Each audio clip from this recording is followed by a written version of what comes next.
On today's podcast, we have Brad Chatlin. He is a lifelong friend, a former ER doctor. I've known this guy for a long time. I'm recording this before his podcast. I know he's coming off a 24-hour shift that was pretty grueling, so I'm sure we're going to share some really good stories. He's been an amazing physician here in the Valley for a long time. He's known as the guy that is just caring, compassionate, and really does it for the right reasons. He's been a great example to me. We're going to talk about changes in healthcare, changes in emergency medicine, and the future of medicine in Idaho and in the United States. Really looking forward to catching up with Brad Chatlin.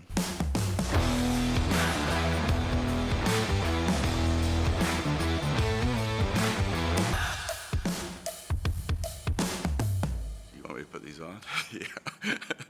Is there anything I need to know? No, we're rolling right now. Are you kidding me? No. You don't mess around, do you? Hey, listen, this 24-hour shift. Oh my gosh. I was reading your questions about The burnout. That was a bad time to ask me after that shift. That was probably my second worst shift in history. Where were you? Mountain Home. No, Fruitland. But it was not great. It was not great. No, but you have some of those. Keep you humble, right? Oh my gosh. Yeah. So it was a long one. No Yes. sleep. And then we have you out here on the Right. podcast. Exactly. Thank you for having me. Well, we wanted to have you. We made a big list of who, and I'm like, we should get Brad Chatlin on here. Well, there are a lot better options. There are but not a thank lot you. better Well, options. thank you. So how many years you been doing emergency medicine? So, 22 here in Boise in July. Can't believe that, Brad. Goes fast. We're getting so old. I know. How many years did you do it before you? I can't even remember exactly. I think I was done in 16, maybe. Okay. So 8 years ago I stopped. Nice. So I did it for 18 years, if I count. Yeah. Too long. Yeah. Do you miss it at all?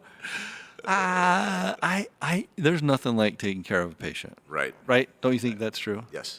I mean, it's someone that comes in, needs help, and you're able to help them. But it's hard, and I can't wait to hear from you because it's been a Yeah. while for me. But the Yeah. business side of medicine, The politics. the politics, The crud that goes along with it. You don't miss that. no, Yeah. not Yeah. one bit. And it's got to be getting worse, right? Yeah. For me, it's getting a little bit better having gone out to our rural sites. Yeah. I sort of stay away from Yeah. all of that a little bit. So, but yeah, I think in the downtown hospitals where it's getting busier and busier and Yeah. more physicians, it's getting a little crazy. But So let's start where, tell us a little bit about you. I want to hear just a little bit of bio stuff. like emergency medicine stuff. I grew up in- Yeah, grew up in Bountiful, Utah. Went to Bountiful High School. Anyway, just liked sports growing up, which reminds me of I can't go there. We'll go there. No, we don't. Because my son-in-law has not heard this story Oh. yet. It's one of the greatest stories of all time. So you go to Bountiful High, and then yes. the University of Utah. Went to University of Utah, then got into medical school after 3 years of applying. I really wanted it bad for some reason. Ended up going to University of Nevada, chasing a girl down there, and then I did residency in Denver, Colorado. Yeah. And I've been And then here here. ever since. You're the reason I'm here in Boise. We might as well get this story over with. It's one. It's gotta. So we had a mutual friend in Yes. Dave Affleck.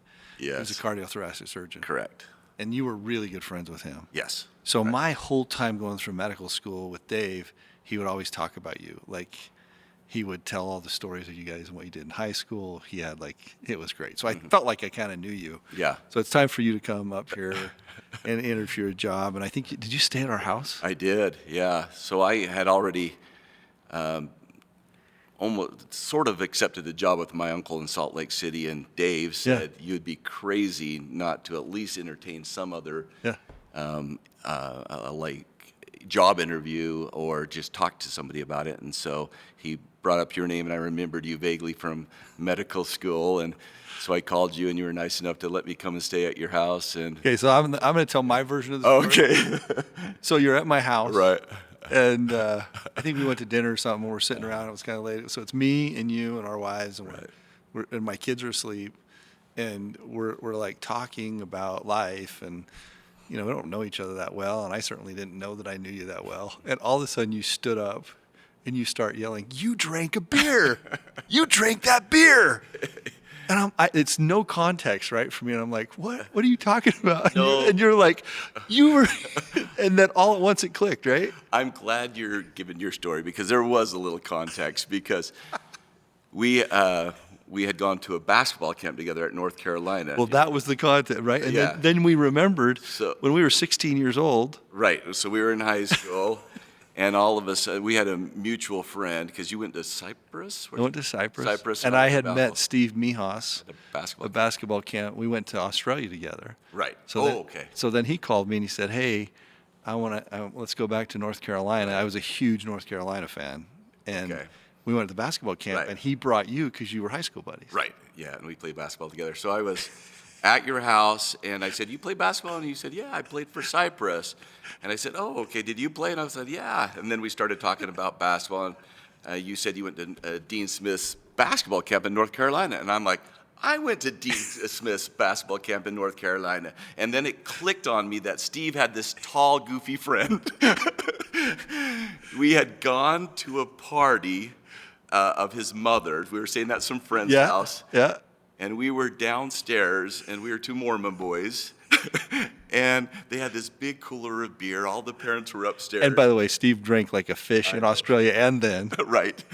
Yeah, and we're sitting here going around, and all of a sudden, you're like sort of looking around, cracked one, and I didn't think anything of it. I didn't know who you were at the time, but it didn't dawn on to me till like 20 years later that, anyway, so you got busted. I got busted. You did. So you say that, and Shannon's like, "What are you talking about?" Anyway, it was funny that we had actually met each other. Right. So then you never let it die. So then I still have the golf tees, like the you drink a beer golf tees. I got it all. Yeah, it was fun. Anyway, we've known each other a long Got it long out of the time. way, yeah. A long time. And then once you got up here, we practiced together for a long time. Yes. What for those we do, I'm sure you get a lot of people that ask you about going into medicine. Mm-hmm. There are some wonderful things about Sure. medicine and emergency medicine. And you're, just amongst my friends that were doctors, I think you genuinely enjoy that part of it, right? I mean, you went Sure. into it for the right reason. Your uncle was in it, right? Yep. Talk about the good things that are there. Oh, geez. Probably the best thing is just being trusted by individuals to their deepest, most intimate parts of their life. I mean, their drug addictions, their just their problems with their health and what's going on, just personal items that you just don't get to hear. You gotta really you gotta really earn that trust from these patients, and it's special to be able to get to get into that part of somebody's life.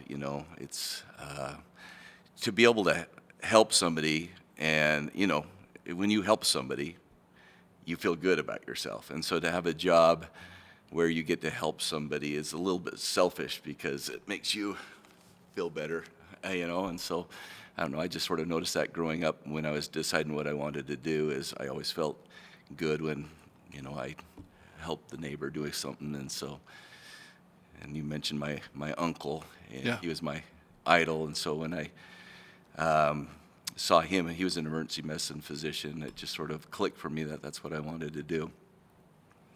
Yeah, some of the, and I, we could probably share stories all day, but pretty intimate situations where Sure. people with their kids, with their new diagnoses, it's raw emotionally almost every day.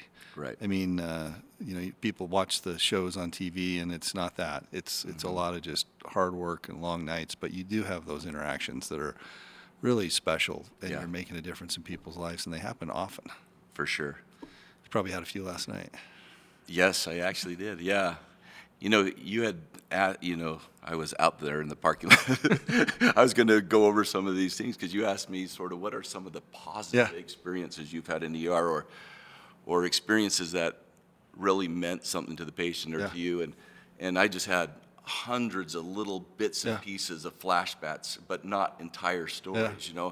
And some of the stories I remembered were like crazy, like not that life changing. I remember in residency, I had this gay man that had gotten beat up at a bar, and he was cold, he was wet, and he was shirtless in the emergency department with lacerations all over his face, and people were treating him so poorly. And I just remember, I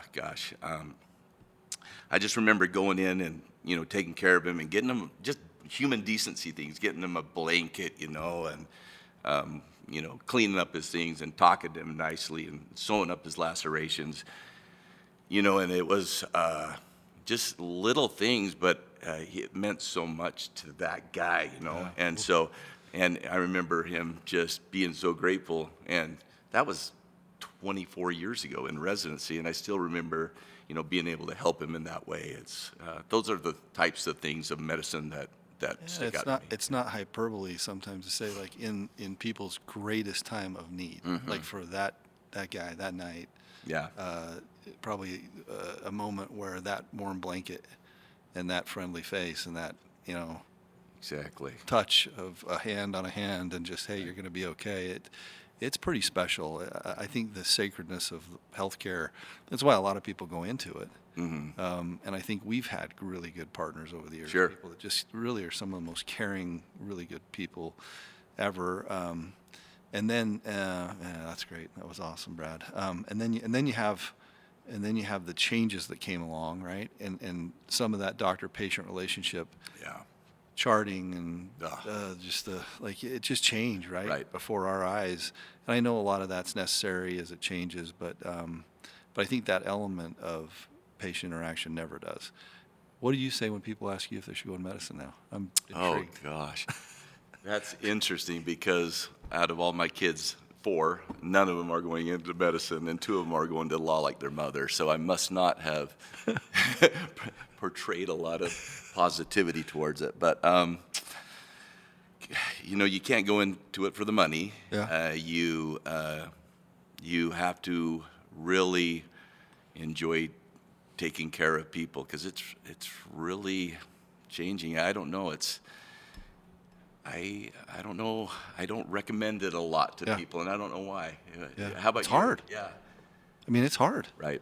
I think it's and I listen. The other thing I can't wait to talk to you about, because you lived it, and I want to hear your perspective on it. Yeah. But I remember when influenza H1N1 came, Right. and I was still there, and we set up the tents in St. Luke's Cross Street, Yep. right? And it was everyone rallied around, and everyone was on the same page, and it was infectious disease, and we kind of got through it as a community. There was something different about COVID. For sure. For sure. And I don't think, I mean, I talk to people that are still in it, and it's like something changed then, and it probably won't ever be the same. Talk a little bit about that.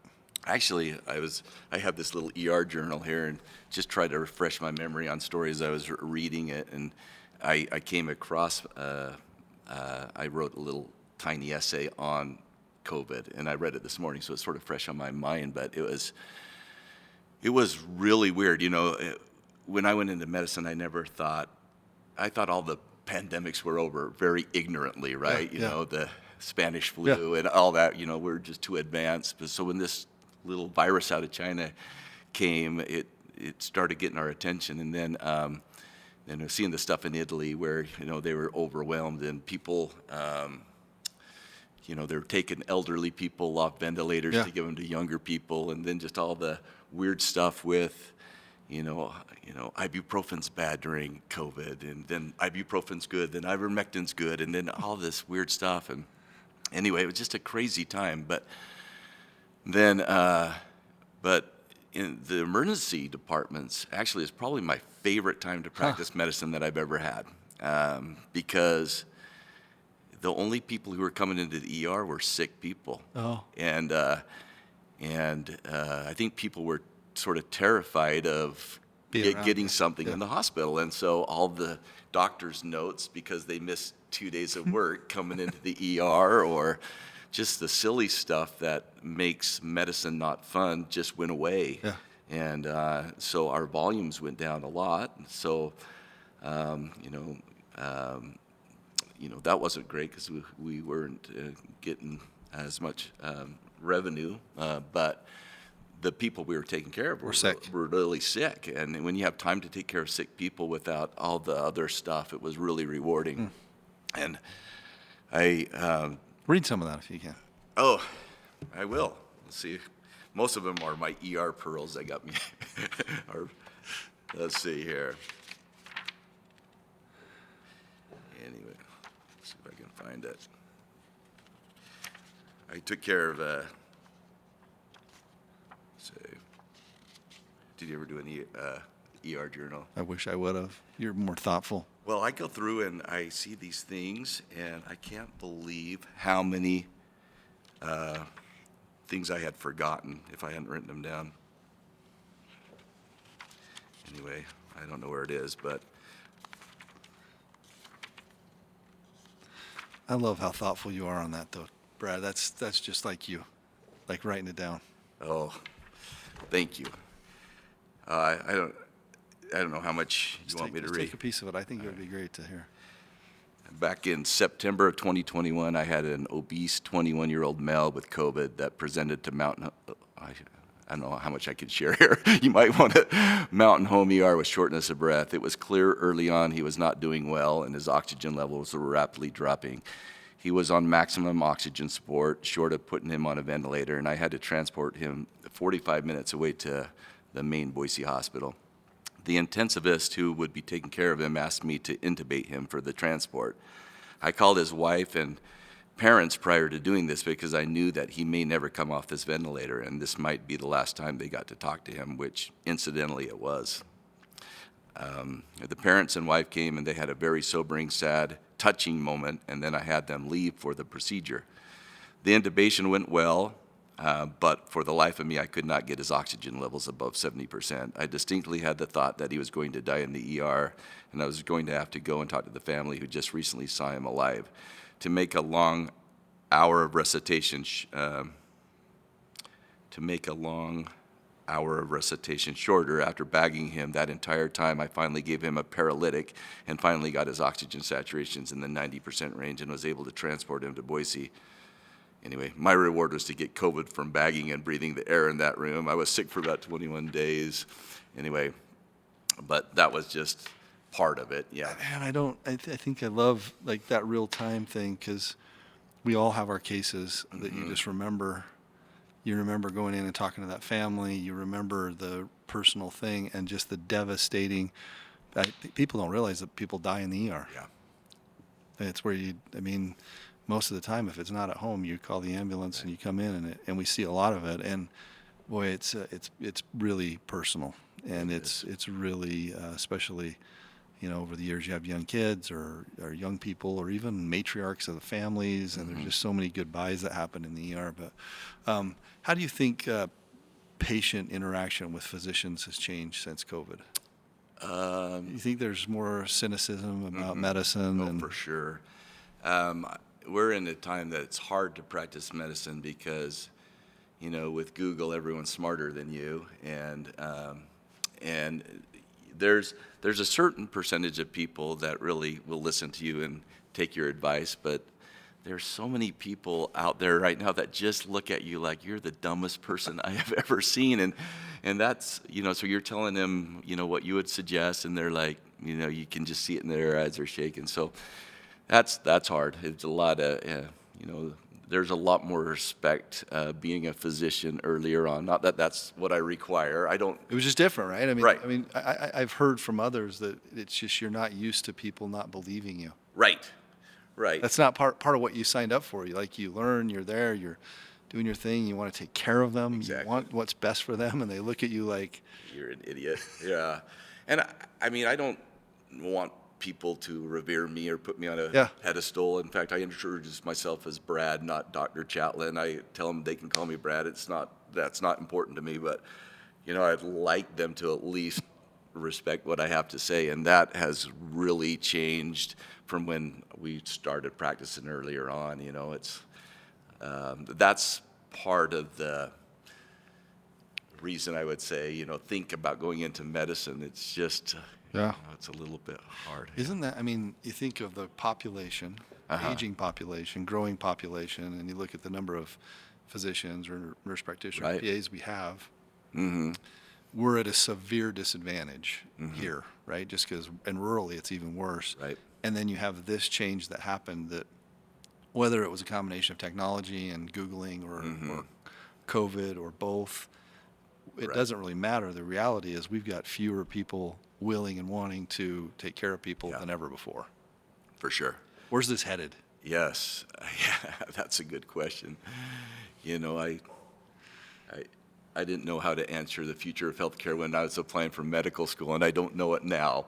But I do know, I think technology is going to get involved a lot in the future of medicine. Telemedicine has taken off, and more people are doing stuff remotely and things like that. I think AI is going to get involved in stuff. So this is, I did not know I had this meeting right before our podcast, but I just got off the phone or a video conference with one of my good friends from Eastern Idaho, who just started a health company, and he has 3 different AI engines as part of this technology. One analyzes the patient's record and kind of auto-populates everything that we would normally go look up, and that just happens automatically. So when you go in and you see the patient, all of this data has been gathered for you. That's one. Secondly, and I'd never heard of this, second AI engine is listening to your interaction with the patient and auto-writes a note. No way. Oh, I love this guy. So it's auto-writing a note. Then you'll have to obviously go edit. Yeah. And then the third part of it is the treatment part of it. Yeah. And now it's saying, okay, based on the demographics I have of the patient, what they're currently on, what the diagnosis is, here are all the things you need to consider on this patient. And then it already kind of does those things. Listen, I'd never seen that before, and I'm sitting on the phone with him like, Fahim, this is unreal. And he showed me, I mean, he had a demo there on there because he wants me to be on his advisory board, but he's like, think about what this would do to your interactions. It's got to be something like that. We got to get better at it. And I think we've suffered. I mean, you and I suffered when we were old enough that we had paper charts. Right. And then we went to EMRs. Gosh, I know. And now, I think, that's 20 years ago. Right. And so at some point, instead of making it more bureaucratic and harder, I think he told me today that 80% of a patient interaction happens through electronics and data and not the patient. And that's probably accurate. Yeah, I would agree. Between charting and like looking things up. So hopefully that works. I mean, I don't know how quickly it's adopted and then you've got big companies like Epic that are notoriously, pretty territorial about how they want to expand or grow or do their thing. And so I'm not sure how has hospital systems changed and insurances and how have you watched that change here in the Valley for 22 years? I've never ever gotten involved in insurances or how that works or payment structures being at the ER, but when you're talking, I was thinking about when we used to practice together in Meridian. We used to have a grease board where they would put the patients on the board, and we would put magnets when we signed up for patients, and they'd bring us our paperwork back when labs were back, and when they wanted to go to Epic or an electronic system, I was like, no, that's going to be terrible.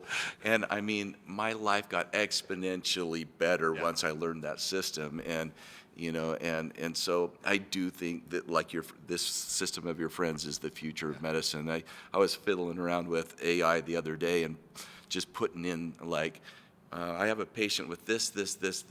What are the top 5 diagnoses? And I was amazed. They thought of things I didn't think of. So it's I think anyway, you need to have the human component and all that involved. But Well, hopefully the technology allows you to maintain that human interaction, which is what it's all about. And then I guess the hope, Brad, because this has been pretty pessimistic so far. The hope is oh, you mean you and me? no, I mean about medicine, I know. no, but hopefully, like if you Yeah. can create technology advantages that allow you to go back to kind of what it was because of timing, you know, that's the only hope I think we have is that Right. there are still people that love taking care of people, right? Yeah. How do you get them there, and how do you get them into a situation where they can thrive and not burn out? Let's talk about burnout. I think Yeah. ER docs is top of the, I mean, part of it's just shift work, right? You just did a 24-hour shift where Yeah. you didn't sleep for 24 hours. Yeah. Yeah, I went to a retirement party for 3 of our partners, and they brought up the statistic that the average male only lasts 17 years in emergency medicine, and the average female only 10 years in emergency medicine, which is sort of a sobering Yeah. number for me because, you know, was the question why I think we burn out? Yeah. Or, Yeah. What the, so I've gone back and forth on this a ton because people have asked me why I'm negative about my job at times. By the way, over the last year, I have had a complete change where for the first time in my life, I actually love what I do. And I don't know if it's because I could quit at any time if I wanted to, because financially I'm in a better spot, and so I don't have that burden Yeah.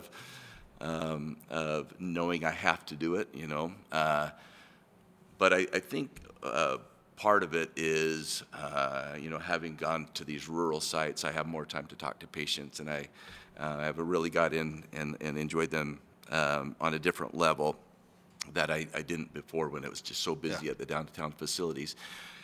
But when I was answering people why, you know, my job is hard and it's hard to get excited about going to work. Remember your busiest day in the ER when you were there and you had 10 patients on the board. 4 of them are super sick, super old. You had, you know, 5 consultants to call. You had, you know, more patients coming. Your phone's constantly ringing from the nurse, and then this person's starting to do bad, and you have to run in and stabilize this patient. But then the consultant's calling you about this patient, and they're yelling at you because they think Yeah. you're an idiot, and you know, it's hard to get excited to go to a job where you're going to be anxious for You get 10 pounded. hours straight. And I don't think And then you worry about they're going to die, Tom. Right. On top of it. Yeah. Yeah. there's just that, right? Right. Well, and I remember when I stopped practicing and started, you know, one of the things I would tell people, they're like, well, do you miss it? And I said, I miss the patient care, but like when I interact with other professionals in real estate or attorneys or engineers, it is pleasant. They, you know, it is nothing but pleasantries and how are you doing and what'd you do last weekend.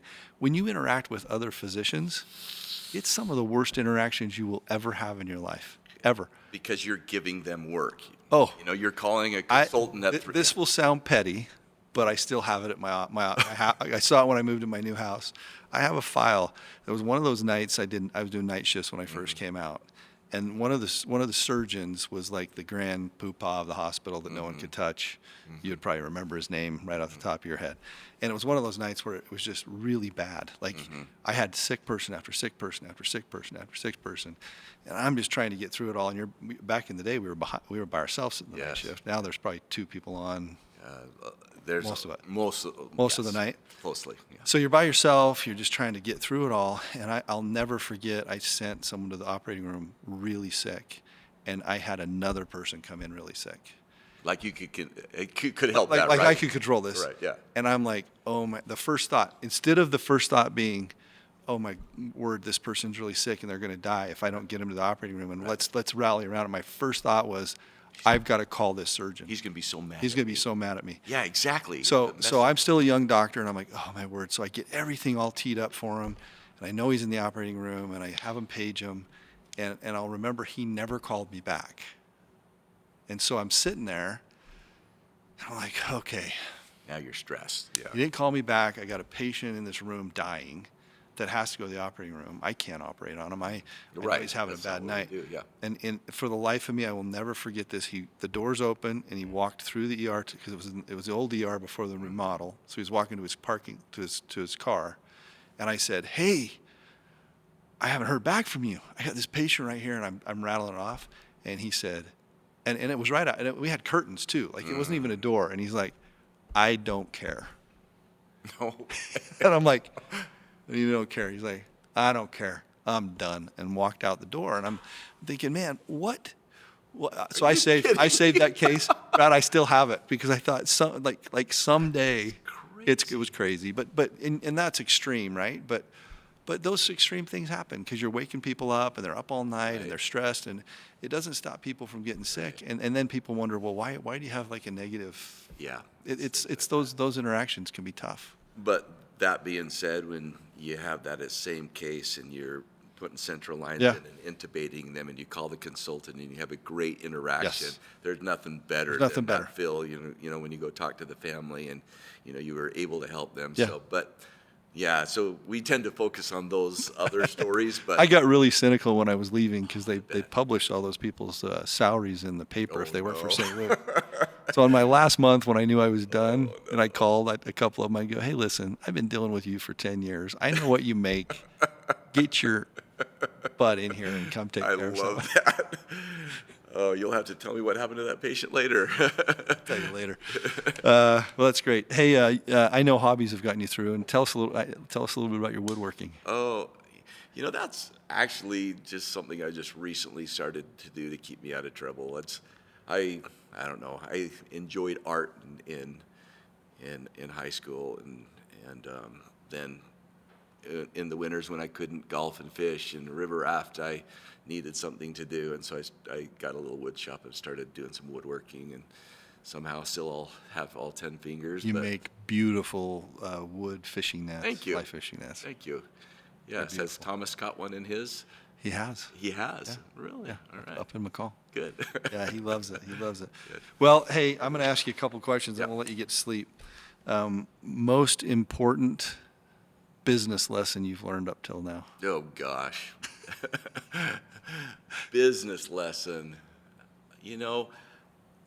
Okay, this is not emergency medicine related, but as you know, back in about the 2007 and 8 area, I remember this. Yeah. I did some investments in the real estate world, and that's why I'm a doctor and not a real estate man. But the probably the thing I learned most from that is don't trust somebody with your money if you don't have control over it. It's like I don't mind taking leaps of faith and going out there and working hard if I have complete control of what's going to happen with my life. But when I invest in somebody that isn't doing the right thing or isn't have my interest, and I have to sit there and watch them, that was really tough on me. But It can be painful. very painful. Good lesson. Okay. Most important life lesson you've learned?